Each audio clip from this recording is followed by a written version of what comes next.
A two-time Grammy winner, Academy Award nominee, and one of the top-selling female vocalists of all time, Enya is known for her blend of sublime melodies, symphonic caverns of sound, and classical motifs.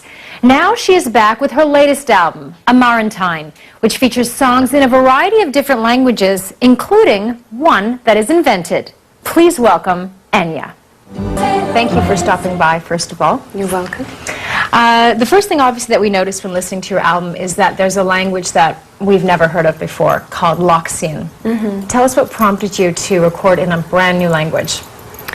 Well, it's to do with working on Lord of the Rings, firstly, because when I was asked to work on that project by Peter Jackson, the director, the lyricist who works with me, Roma Ryan, we thought it'd be really nice to sing in the fictional language that Tolkien had created, Elvish language, and we enjoyed it so much. And when we began working on this album, I'm kind of known for singing in quite a few languages on the albums, but it's a case of sort of looking for what is the right language for the song, the melody that I've written. And it was a song called Water Shows the Hidden Heart, and we had written the lyrics in English, but the English was very obtrusive to the melody to perform. So Roma had suggested to write a fictional language called Lexian. Now, every language has its distinct personality. How would you describe that of Lexian? I think it's the first line that she brought to me to sing, Water Shows the Hidden Heart, Si Umbrea. And it was perfect because when I actually write a melody, I actually sing, I would sing sounds. You know, the emotional sort of feeling of the song would be inherent in how I perform with just sounds. So she based it on some of the sounds that I was making and vowels that suit the song. So trying to work around sort of having this story and then to adapt it to this new fiction language. It was so interesting, and for us it was why not? It sounded right, and to us in the studio that is very, very important. When we're working, we never question why. It's more to do with that sounds right. That's what we'll do. And you've carried it on beyond, because I understand that there's almost a backstory to the Lexians. And I noticed that in the 3 songs that are sung in Lexian, the sort of thread that ties them together is the theme of journey. So can you tell us who are the Lexians and what do they think about? Well, it was so nice to watch Roma sort of put together not just the language but the people, the Lexian people, because the more involved we got with the language, she felt it would be nice to create their own culture, their own history, what they were about. So basically they live in their own world on a planet, Lexian planet, and she said there are astronomers who are looking towards to see, does anybody else exist? They have their maps, they have, you know, they're looking out into space wondering who is there, and that's one of the songs, Less Than a Pearl. That's them looking to Earth because it looks like less than a pearl to them. That's how they refer to the planet. So it was so interesting to not only sort of create the language, but to create a history with the Lexian language, the Lexian people. And does having that imagery help you in the creative process? Oh, of course it does, because to begin with, when the lyric had been written firstly, I mean, it's important, even though that people won't understand what I'm singing. It's the same if I were to sing in my first language, Gaelic. A lot of people do not speak Gaelic, but it's important for me to know the song, what it's about, what I am trying to get across in my performance is very important to me. So I have to really sort of think about what I'm singing, who I am singing about, and what the story is about. Of course, also what you're most known for is this incredible ethereal voice. And I read that it was while you were at boarding school at the age of 12 that you first found your voice. But I can't quite understand what you mean by found your voice. That's more to do with being brought up in a big family and having older brothers and sisters and people making decisions for you. It was more to do with my independence, because I'm right in the middle of the family, and then when I went to boarding school, everything was my own choice. And I I've always had a great love of music, though, and I was singing at a very young age. My first recollection would be on stage at 4 years of age. So on stage? Huh? Yes, yeah. So, but your first professional experience was working with a group that consisted of some of your family members. But I've heard you say that you found that almost a lonely experience for you, or that you felt alienated. Is that true? Well, I have to say that how I got involved with my own family was, it was the then manager, Nicky Ryan, who I work with now, and I had just left school, and he wanted to bring another texture, vocal texture, to the group, and also to play the piano and keyboards. And I found this a great challenge, coming from boarding school and then to be performing on stage.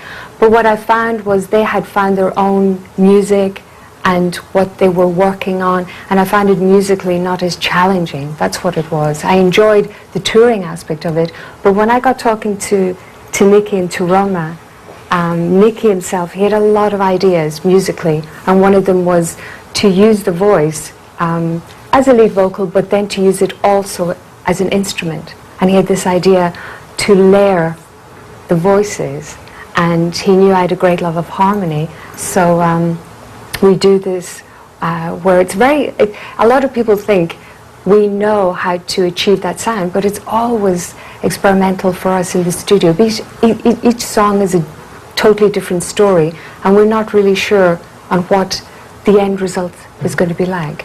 So it's always kind of trial and error for me in the studio.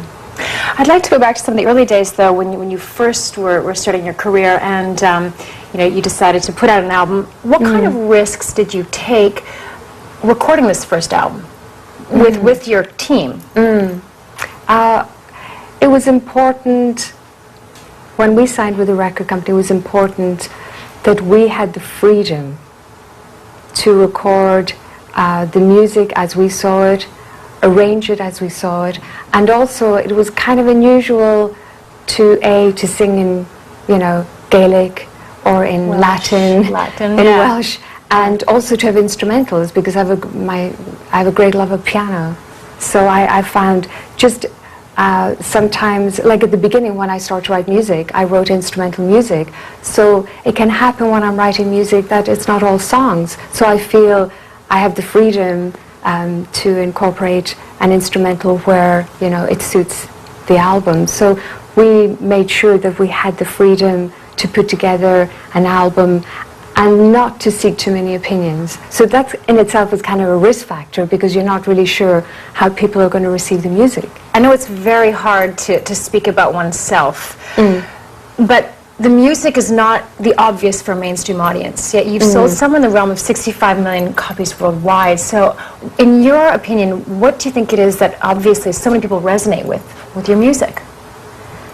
I know it's very hard to know what the music means to the individual person, but I think for me and for Nicky and Roma, it's very personal, and a lot of people sort of can pick up on that side of it. It's also, it doesn't restrict in any way. It's quite diverse to me, because like I said, there's an instrumental, there's a song in Gaelic, there's a song in Latin, there's an up-tempo song, classical feel. There's, the influences that I have musically would be classical, but Nicky's influences musically would be, Beach Boys, the Beatles. So there's a combination there that I think a lot of people, in some way, that there is something for everyone. It really is. No, music's very unique, and I really enjoy it. Thank you. There is a mystique about you, and I wonder, when you are the object of mystique, do you see yourself as mysterious? I've just always done, what I'm comfortable to do. And I just feel, at the beginning with the success of the music, I felt that the music came first, which for some artists that is quite unusual. Right. So a lot of people didn't know who I was, but a lot of people were listening to Watermark. And I love that, because my first love is of music, and I always feel it's more important to me what happens musically than, trying to sort of work out where the career is going. I kind of, once I go into the studio, that's all I think about, you know, and it's good because it makes for being quite creative in the studio rather than trying to reproduce something I've done previously. Right. So it's important to me never to lose sight of that. And lastly, I wanted to get your take on just the way the Irish are so prolific with their writing, their singing, playwrights. You know, why do you think it is that the Irish are so good at conveying different emotions and storytelling? I think the Irish are very passionate, and it comes through in their work, you know, in the poetry, in the music, and it's always been there. And it's so lovely to get the recognition now in the country, because for a while, a lot of people, you know, would go to Europe, and Ireland wasn't a place that people would sort of visit as such, but now there's quite a big recognition to the country, and it's good for the country. And you're definitely a part of that. Thank you. So thank you very much for stopping in welcome. today. Enya's new release, A Marantine, is available in stores now. When Breakfast with the Arts returns, pioneering photographer and filmmaker Gordon Parks, and a story 40 years in the telling.